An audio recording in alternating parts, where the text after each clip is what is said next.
नमस्कार दोस्तों, स्वागत है आपका स्टडी विद एके में। प्यारे दोस्तों, इंडियन पॉलिटी और कॉन्स्टिट्यूशन पर हमारा जो है सीरीज चल रहा है और मैंने भारतीय संविधान और राज्य व्यवस्था के अंतर्गत प्यारे दोस्तों बहुत ही बेसिक से एक एक बात को, एक एक चीज़ को, एक एक कंसेप्ट को क्लियर करने का प्रयास किया है। आपका मीडियम हिंदी हो या अंग्रेजी हो, मैं यहाँ पर दोनों ही लैंग्वेज यूज़ करता हूँ। अगर वाकई में कोई व्यक्ति सीरियसली तैयारी करता है तो मुझे नहीं लगता कि किसी भी माध्यम में उसको इस क्लास में दिक्कत होगी। तो प्यारे दोस्तों, मैंने प्लेलिस्ट बना रखी है, आप सारी की सारी वीडियो 1 बाय 1 प्लेलिस्ट पर जाके देख सकते हो।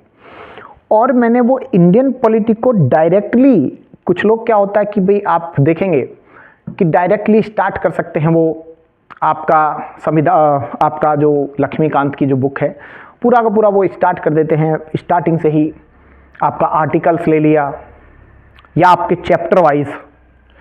लेकिन प्यारे दोस्तों, मैंने ये कोशिश किया है, पहले ये प्रयास किया है कि आपका बेसिक, पहले पॉलिटी के संबंध में आपके बेसिक कंसेप्ट क्लियर होने चाहिए। अगर आपके बेसिक कंसेप्ट क्लियर है तो फिर इंडियन पॉलिटी और संविधान को पढ़ने में आपका जो इंटरेस्ट है वो जाग जाता है, ठीक है, और उससे फिर आपको बहुत आसान हो जाता है। तो मैंने इसी क्रम में आपके पॉलिटिकल साइंस का जो भी जितने भी बेसिक कंसेप्ट थे उस पर मैंने क्लास लिया। अभी भी हमारा जो है ये बेसिक पर ही क्लास इसको मानेंगे हम। तो आज जो उसी सीरीज के अंतर्गत आज हमारा जो टॉपिक होगा वो है संविधानवाद। और प्यारे दोस्तों, ये जो संविधानवाद है ये यूपीएससी मेंस में क्वेश्चन पूछ चुका है यहाँ से, ठीक है, यूपीएससी ने मेंस में क्वेश्चन पूछा है और इवन यूपीएससी ने पीटी में भी यहाँ से क्वेश्चन पूछा है। और क्या पूछा है? संविधानवाद क्या है। ये केवल और केवल पीटी में क्वेश्चन पूछा था, what do you mean by constitutionalism. प्यारे दोस्तों, आप देखेंगे कि एनसीईआरटी बड़ा महत्वपूर्ण बुक होता है। एनसीईआरटी अगर कोई यूपीएससी या स्टेट सिविल सर्विसेज की तैयारी कर रहा है तो उसको ये भी ध्यान रखना चाहिए कि एनसीईआरटी आपका बेस बनाता है। अब मैं ये नहीं कह रहा कि एनसीईआरटी ही निकलवा देता है, लेकिन प्यारे दोस्तों, एनसीईआरटी आपका बेस बनाने के लिए बड़ा ही कारागार साबित होता है, ठीक है। तो सीधा एनसीईआरटी से क्वेश्चन था, यूपीएससी ने सीधा एनसीईआरटी से क्वेश्चन पूछ दिया कि संविधानवाद क्या है, और आगे लिख दिया 4 ऑप्शंस, ठीक है। तो ये जो मेरा आज का जो टॉपिक है वो है संविधानवाद क्या है और इसके उपकरण क्या हैं, कौन कौन से इसके उपकरण हैं, ठीक है। यानी कि what is constitutionalism and what was the tools of constitutionalism, ठीक है। तो आज का हमारा जो टॉपिक है प्यारे दोस्तों क्या है, मैं आपको यहाँ पे मेंशन कर देता हूँ और आज हम इसी पर डिटेल में बात करने वाले हैं। क्या टॉपिक है आज हमारा? संविधानवाद,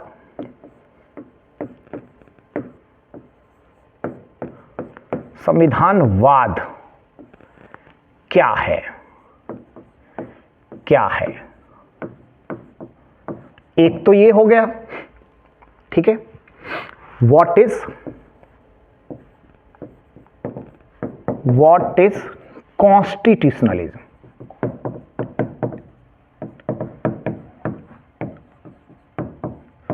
व्हाट इज कॉन्स्टिट्यूशनलिज्म, क्लियर। और यानी कि आप इसको नंबर 1 बोल सकते हैं और इसी में इसके उपकरण क्या है संविधानवाद के उपकरण।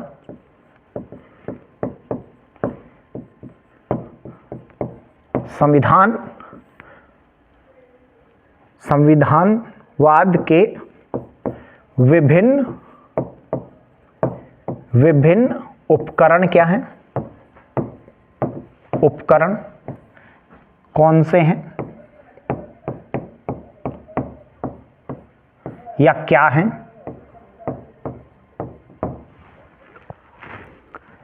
दैट मीन्स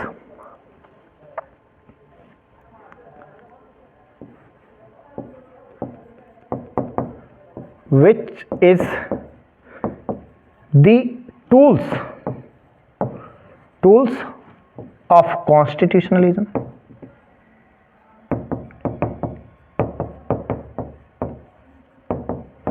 संविधानवाद के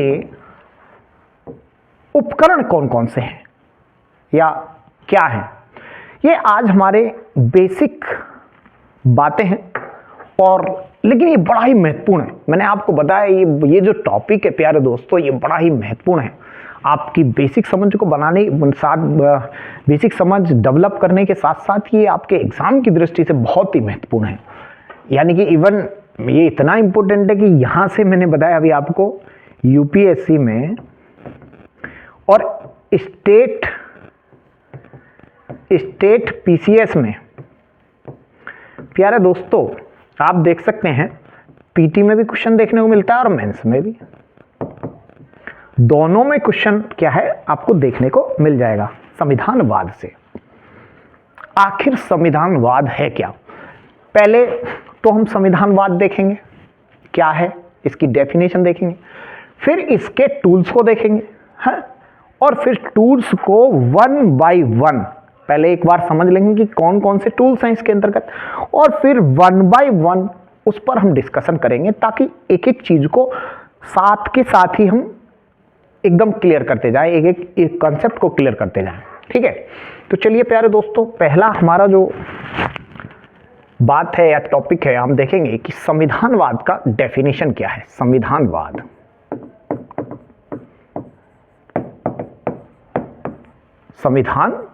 कॉन्स्टिट्यूशनलिज्म।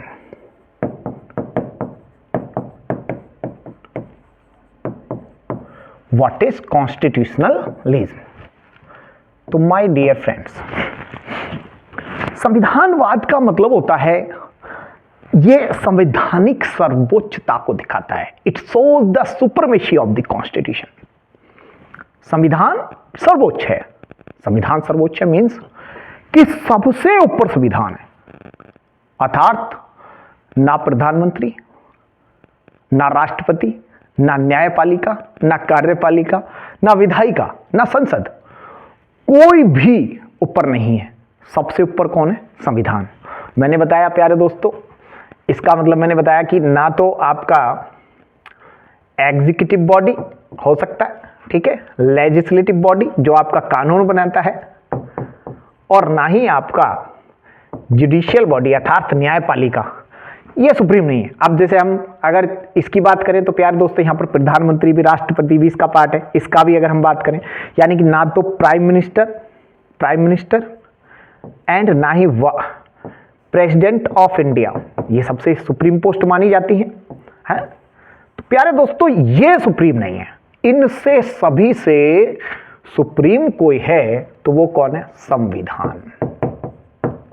संविधान सबसे ऊपर कौन है? संविधान।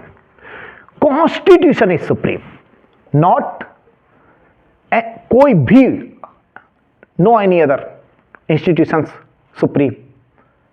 Constitution is supreme. ठीक है, इसका मतलब क्या है? It shows it establish the constitutional supremacy. That means, अब ध्यान से सुनेंगे, अब मैं इसको दूसरे तरीके से बताता हूं। मैंने आपको डिफरेंट प्रकार के व्यवस्थाओं को बताया था प्यारे दोस्तों।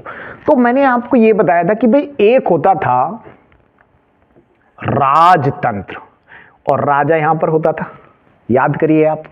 उसके बाद मैंने बताया था धर्मतंत्र, यहां पर धर्म केंद्र में होता था, बताया था। इसके बाद प्यारे दोस्तों मैंने आपको बताया था कुलीन तंत्र, तो कुलीन वर्ग यहां पर होता था सेंटर में, है हायर क्लास। अल्पतंत्र बताया था इसी प्रकार का। इसी प्रकार आपको मैंने बताया था प्यारे दोस्तों डेमोक्रेसी, जहां पर लोग केंद्र में होते थे। दैट मीन्स मैं ये कह रहा हूं प्यारे दोस्तों कि ये आपका है राजतंत्र। राजतंत्र अर्थात किंगडम। किंगडम में जो सेंटर के अंदर है, सेंटर में कौन बैठा है? किंग। राजा केंद्र में है, अर्थात राजा को ध्यान में रखकर कानून बनाए जाएंगे, राजा को ध्यान में रखकर कानूनों को लागू किया जाएगा, राजा को ध्यान में रखकर न्याय दिया जाएगा, राजा ही सब कुछ है ना। इसी प्रकार प्यारे दोस्तों यहां पर जो था वो था धर्मतंत्र अर्थात थियोक्रेसी। जहां पर जो सेंटर में था, मेन सेंटर पॉइंट जो था वो रिलीजन था, रिलीजन अर्थात धर्म सभ्यता के केंद्र में था। धर्म सबसे सुप्रीम है, धर्म को ध्यान में रखकर सब चीज का निर्माण होगा, कानून बनाए जाएंगे धर्म को ध्यान में रखकर। कोई ऐसा कानून ना हो जो धर्म का उल्लंघन कर रहा हो, तो थियोक्रेसी में धर्म सेंटर में आ गया। इसी प्रकार आप देखेंगे यहां पर आ गया कुलीन तंत्र, कुलीन तंत्र, हाँ कुलीन तंत्र बोल सकते हैं। तो यहां पर क्या है, तो आपका जो हायर क्लास है, हायर क्लास सेंटर में हो गया, वही लोग राज कर रहे हैं, अर्थात ऑटोक्रेसी बोलते थे एरिस्टोक्रेसी में यह होता था। बट मेरे प्यारे दोस्तों, मैंने आपको एक और बताया था, लोकतंत्र, लोकतंत्र। और लोकतंत्र में प्यारे दोस्तों डेमोक्रेसी, सेंटर में कौन आ गया, पीपल। आपके सत्ता के केंद्र में, या ताकत जो आपका सभ्यता है, सभ्यता के केंद्र में जनता आ गई। ये विभिन्न प्रकार के केंद्र थे। लेकिन प्यारे दोस्तों, हम जाते हैं अपने, यहां पर आ गया संविधानवाद। संविधानवाद क्या कहता है कि प्यारे दोस्तों, ये जो सभ्यता का केंद्र है, यहां पर कौन है, संविधानवाद। अर्थात संविधान यहां पर क्या है, सेंटर के अंदर क्या आ गया, संविधान। संविधान मेन सेंटर में होगा, संविधान मेन सेंटर में होगा, जो कि डेमोक्रेसी को क्या करेगा, प्रमोट करेगा, डेमोक्रेसी की बात करेगा। लेकिन मेन सेंटर में कौन होगा, यहां पर संविधान होगा, संविधान की बात होगी। तो जब शासन के केंद्र में संविधान हो, संविधानवाद, तो प्यारे दोस्तों हम संविधानवाद के फिर से जाएंगे, एक बार फिर से समझेंगे। हम 2-3 बात समझ रहे हैं। संविधानवाद अर्थात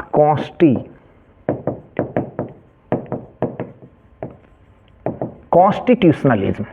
तो प्यारे दोस्तों, संविधानवाद, पहली बात तो ये हुआ, अभी मैंने जो निकल कर आया कि ये संवैधानिक सर्वोच्चता की बात करता है। संविधानवाद संवैधानिक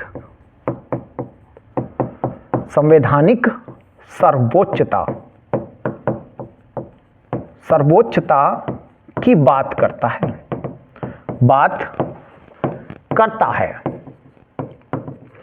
Constitutionalism talk about constitutional supremacy. It establishes constitutional supremacy. That means it establishes constitutional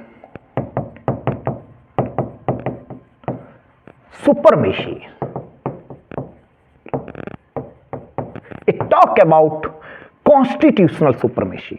Talk about constitutional supremacy. पहली बात आया आपको समझ में? That means यहां पर मेन सेंटर में क्या है? That means constitution is the main center of the civilization. That means मैं ये कह रहा हूं प्यारे दोस्तों, दूसरी बात कि संविधान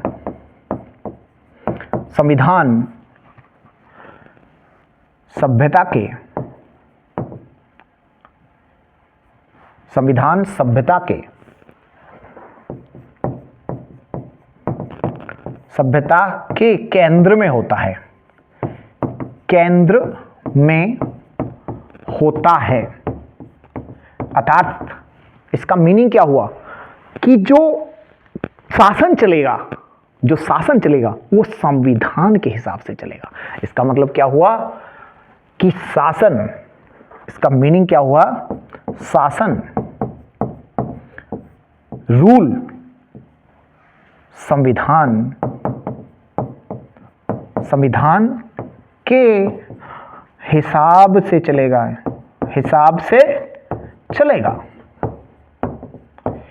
अर्थात मैं ये कह रहा हूं कॉन्स्टिट्यूशनलिज्म में क्या होता है प्यारे दोस्तों, constitution is in the center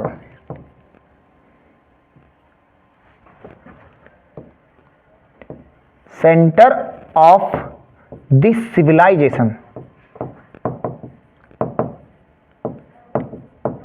man centre in the civilisation है। That means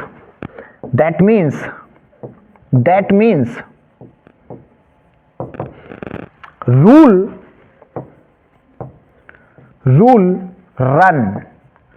run by constitution,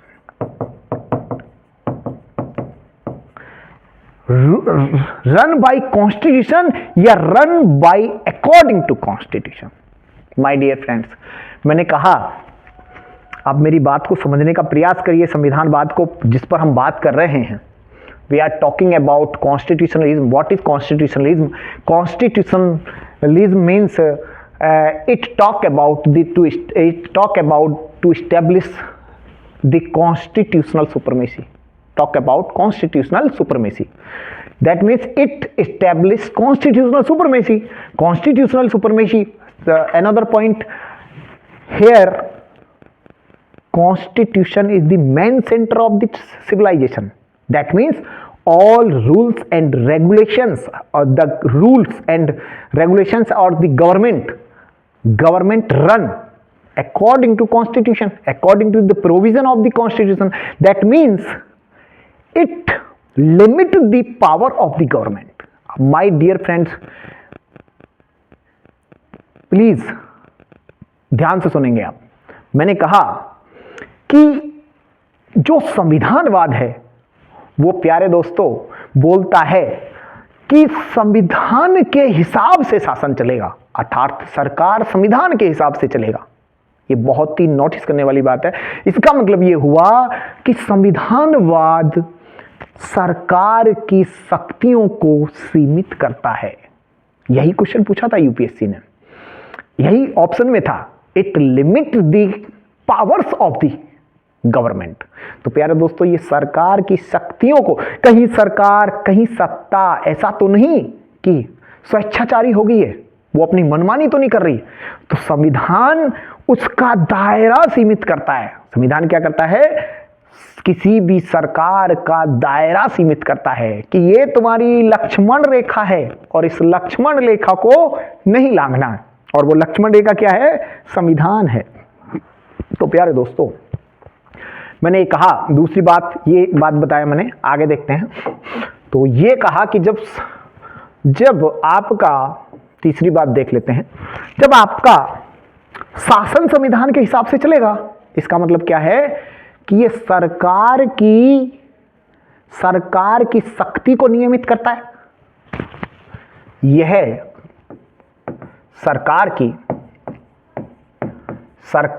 की शक्ति को नियंत्रित करता है, नियंत्रित या नियमित करता है। दैट मीन्स, मैं ये कह रहा हूं प्यारे दोस्तों, it regulate and control the power of the government. That means, चौथी बात, इसका इसी से अगला पॉइंट निकलेगा। इसका मतलब यह हुआ कि यह है सरकार की शक्ति को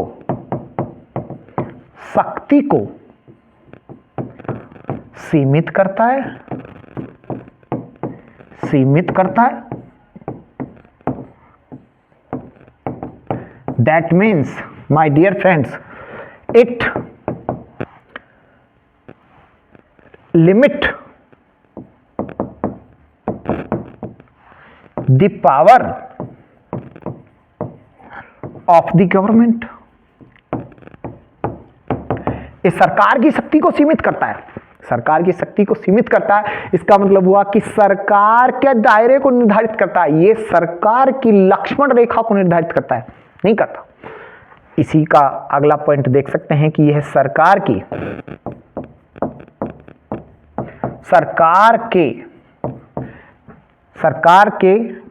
के लिए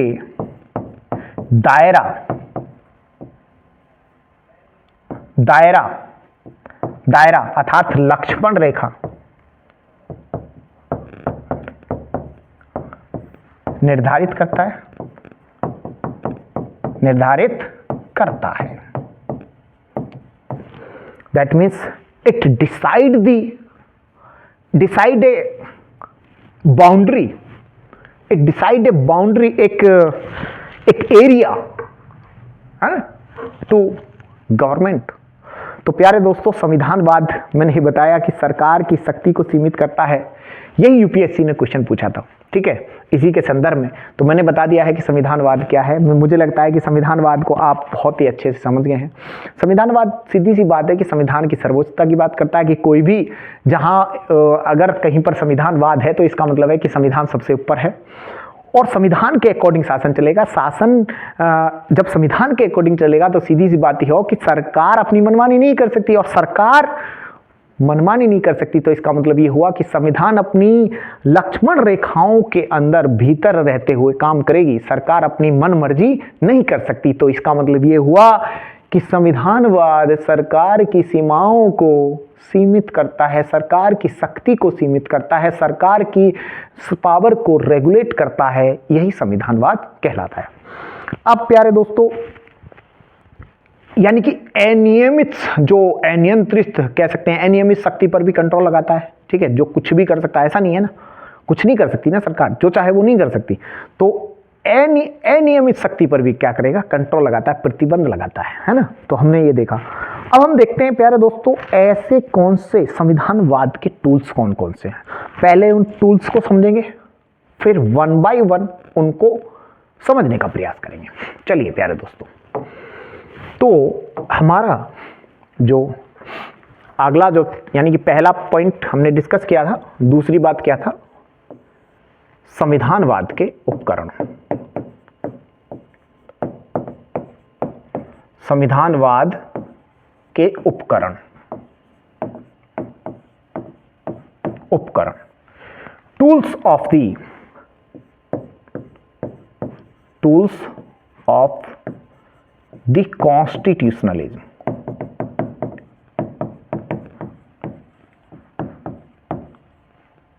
कॉन्स्टिट्यूशनलिज्म के प्यारे दोस्तों टूल्स कौन से हैं, हम एक एक करके इस पर बात करेंगे वन बाय वन। पहले इनको जान लेते हैं, कौन कौन से टूल्स हैं, हिंदी और इंग्लिश में दोनों को जानेंगे, ठीक है। तो पहला जो टूल्स है वो है प्यारे दोस्तों शक्ति पृथक्करण का सिद्धांत, या पृथक्करण का सिद्धांत बोल सकते हैं। तो यहां पर पहला क्या हो जाएगा, शक्ति पृथक्करण, शक्ति पृथक्करण का सिद्धांत। That means theory of separation of power है, theory of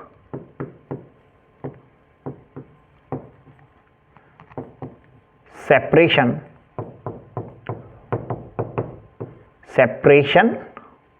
of powers, separation of powers की थ्योरी पहला क्या है, टूल्स है। दूसरा टूल्स क्या है, तो प्यारे दोस्तों कह सकते हैं कानून का शासन, कानून का शासन, शासन। संविधानवाद के उपकरण का मतलब क्या हुआ, जो सरकार की शक्ति को सीमित करते हैं, जो संवैधानिक सर्वोच्चता को इस्टेब्लिश करते हैं, उस वही क्या है, संविधानवाद के टूल्स हैं। तो प्यारे दोस्तों कानून का शासन, that means rule of law, rule of law, इसका क्या हो गया, दूसरा उपकरण हो गया, दूसरा टूल्स हो गया। इसके बाद जो तीसरा है दोस्तों वो है आपका उत्तरदायी और जवाबदेही सरकार, ठीक है। तीसरा क्या हो गया, उत्तरदायी, उत्तरदायी एवं जवाबदेही, वह जवाबदेही, जवाबदेही या जवाबदेह सरकार। That means responsible and accountable government. That means responsible and accountable, accountable government, my dear friends. तीसरा उपकरण। चौथा उपकरण जो है दोस्तों वो है लोकप्रिय संप्रभुता का सिद्धांत। बहुत ही अच्छा इसका जो टूल्स है वो है लोकप्रिय संप्रभुता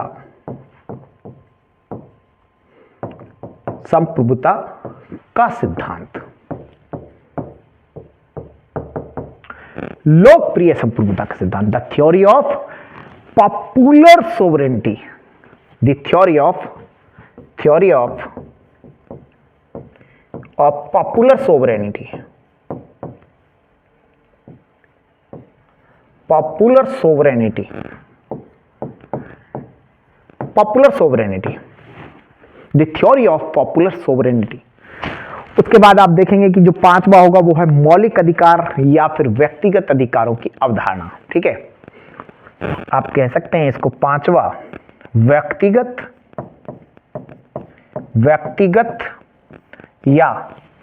अधिकारों या मौलिक अधिकारों की व्यवस्था, अधिकारों की अवधारणा।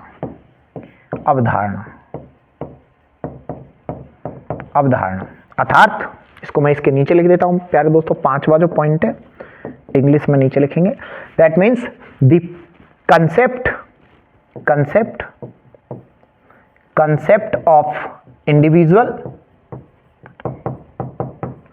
इंडिविजुअल राइट्स एंड फंडामेंटल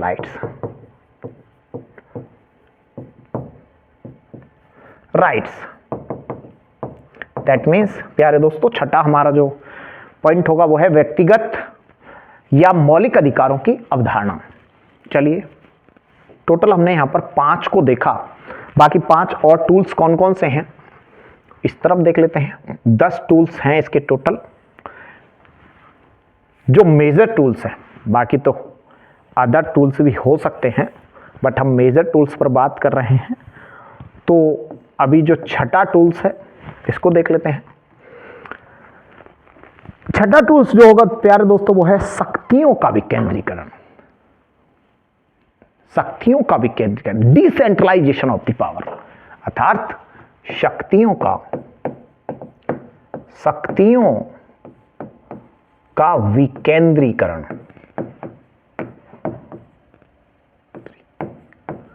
शक्तियों का विकेंद्रीकरण।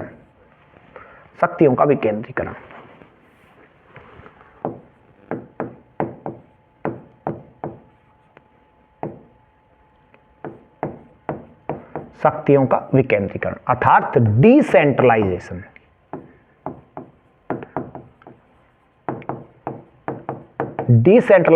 Of power. ये आपका छठा टूल्स हुआ संविधानवाद का। उसके बाद जो 7वां जो टूल्स हुआ वो है स्वतंत्र एवं निष्पक्ष न्यायपालिका। 7वां जो टूल्स है प्यारे दोस्तों वो है स्वतंत्र एवं निष्पक्ष न्यायपालिका। अर्थात आपकी जो न्यायपालिका होनी चाहिए वो स्वतंत्र होनी चाहिए है, और फेयर भी होनी चाहिए, इंडिपेंडेंट एंड फेयर, है ना, fair and independent judiciary, independent judiciary ये बहुत जरूरी है। अगर इंडिपेंडेंट जुडिशरी ना हो तो बैलेंस जो है, शक्तियों का जो बैलेंस है वो बिगड़ जाएगा। आगे हम बात करेंगे एक एक पर। उसके बाद है प्यारे दोस्तों निश्चित अवधि में चुनाव। 8वां जो आपका उपकरण होगा वो है निश्चित अवधि में चुनाव। निश्चित अवधि में चुनाव या चुनावों का आयोजन। That means election conduct in a fixed period. Election election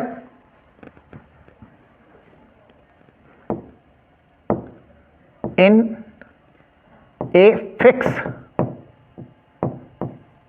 fixed period या after a fix period. Election होना चाहिए भाई आपका हर प्रत्येक 5 साल बाद, ऐसा नहीं कि 10 साल 20 साल में हो रहा, जितना भी हो रहा, यानी कि एक लिमिट निश्चित होनी चाहिए, इलेक्शन होना चाहिए। उसके बाद प्यारे दोस्तों जो इसका 9वां उपकरण है वो है स्वतंत्र मीडिया।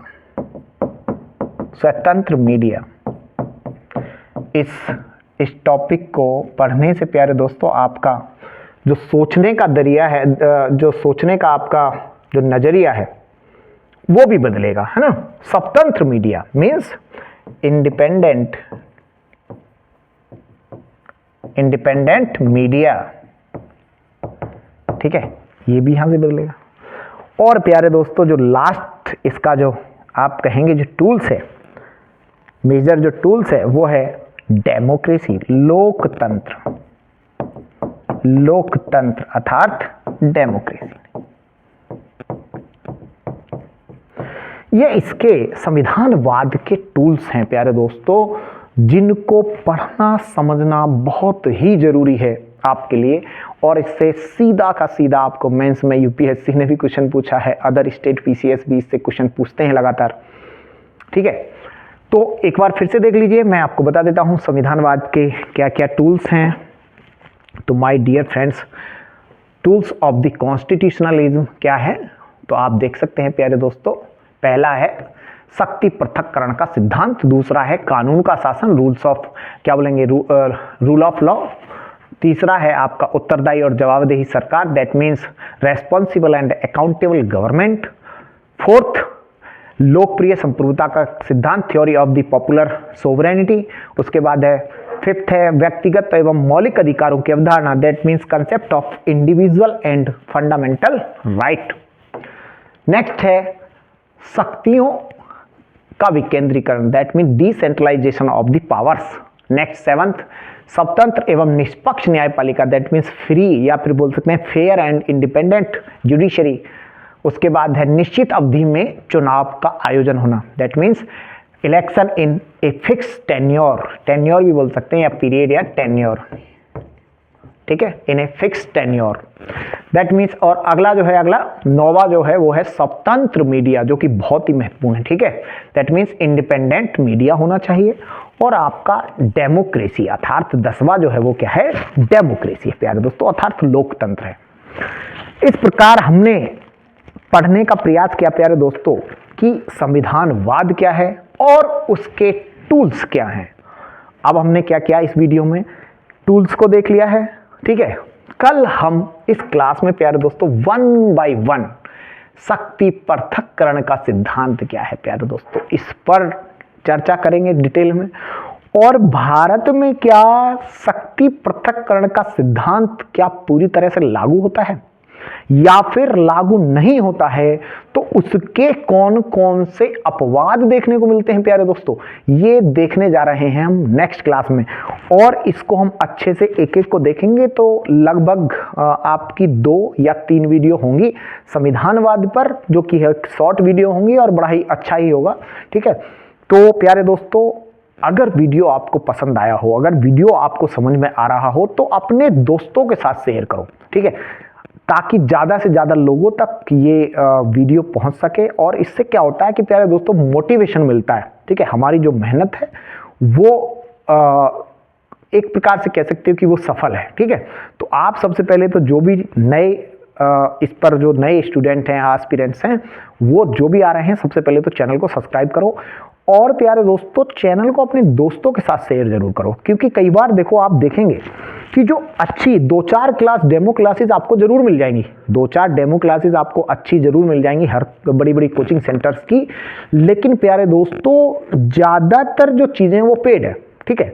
मैंने आप जो पॉलिटी स्टार्ट किया है वो मैं बहुत ही ज़बरदस्त अच्छे तरीके से मैं कराने वाला हूँ, और इसमें कोई भी 1 रुपया भी नहीं लग रहा, ठीक है। तो आपसे जो मेहनताना है वो तो यही है कि आप चैनल को सब्सक्राइब कर दो और ज़्यादा से ज़्यादा क्या करेंगे, आप अपने दोस्तों के साथ शेयर कर दो। अगर आप कोई प्रॉब्लम फेस करते हो तो कमेंट करिए, और आपका कोई सजेशन हो तो भी कमेंट कर सकते हो आप।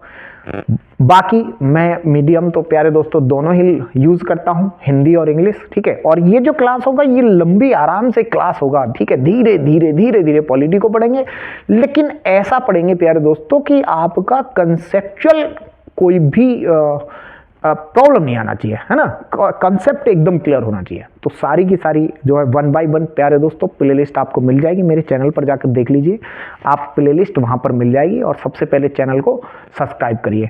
बहुत बहुत धन्यवाद प्यारे दोस्तों, हम मिलते हैं और आपका सपोर्ट बना रहे। मिलते हैं नेक्स्ट वीडियो में। Thank you.